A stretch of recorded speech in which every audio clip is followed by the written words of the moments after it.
The Australian Museum was an amazing project, an iconic building with a rich history.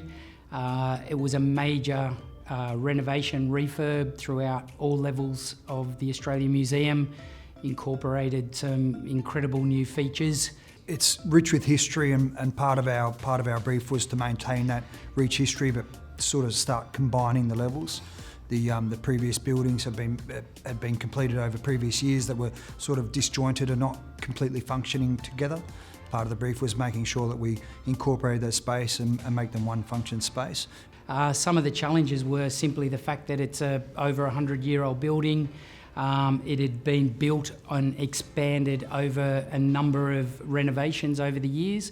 We need to maintain operation without fail, every day, every hour, and it was, I think it worked quite well. Just seeing on opening day and seeing the kids and the community come through that building and be so blown away, generations that had been to the Australian Museum over many years, then coming back to revisit what we had done.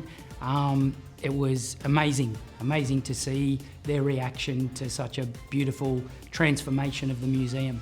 Yeah, one of the special things that we're able to do as builders, as contractors, is do exactly what Brett said, is provide a civic space for people through all ages and through generations to come and really enjoy a space that we work so hard in trying to transform and provide back to the community. And yeah, it's a humbling experience upon completion.